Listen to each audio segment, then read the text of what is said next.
Library books are not for eating, by Todd Tarpley, illustrated by Tom Booth. Sure, we're straightened out. Dokie.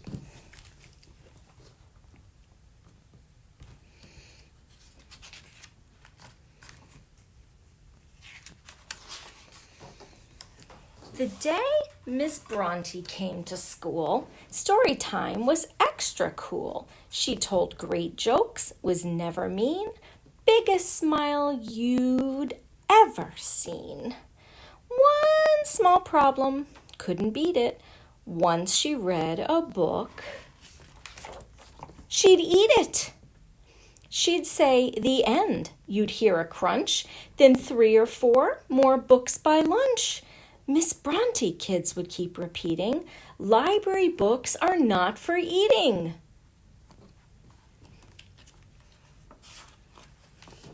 Miss Bronte promised with a roar that she'd be eating books no more. But soon as story time was done, oops, there'd go another one. You guys notice her name is Miss Bronte, and I think she's a brontosaurus. Miss McSmartly called her in. Miss Bronte, where do I begin? You're eating books. That isn't right. You need to curb your appetite. I think you know where this is leading. Library books are not for eating. Miss Bronte promised with a roar that she'd be eating books no more. When Miss McSmartly turned her head, she ate up all her books instead. Oh my goodness. At lunchtime, when she ate 2 more, the lunchroom lady stomped the floor. Miss Bronte, you must change your diet. Books taste yucky. Don't deny it. Instead of books, try something new. My cottage cheese and meatball stew. Ugh. Even the kids don't like that. Look at their faces. It doesn't sound good, does it? We've got to rearrange your feeding. Library books are not for eating. Miss Bronte promised with a roar that she'd be eating books no more. She took 1 bite of cottage cheese,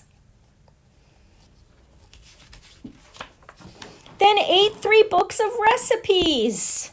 Oh my goodness, Miss Bronte.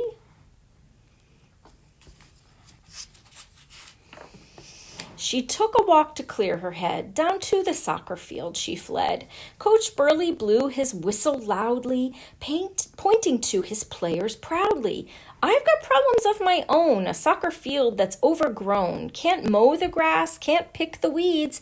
You're not the only one with needs. Be a winner, no more cheating. Library books are not for eating. Miss Bronte promised with a roar that she'd be eating books no more, but as Coach Burley turned his gaze, she ate his book of soccer plays. Miss Bronte packed her bags that day. I'm sorry, but I cannot stay. It's not that I find books so yummy, but nothing else here fills my tummy. If I could find a bulb or seed, a blade of grass, a bush, a weed. Oh, I think I know a solution. Do you guys can you think of a solution? Suddenly her plan was clear. She'd make the wild weeds disappear.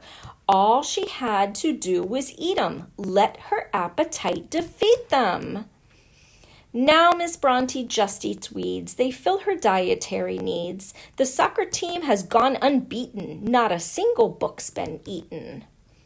What a good solution! Every morning, right at 9, Miss Bronte leads a story time, and every afternoon at 4, she's on the sidelines keeping score. The soccer field is good as new, kids run and kick where weeds once grew. The moral of this tale you're reading: library books are not for eating. A happy tale this might have been. But then they hired Mr. Finn. Oh my goodness. What do you think he's going to eat?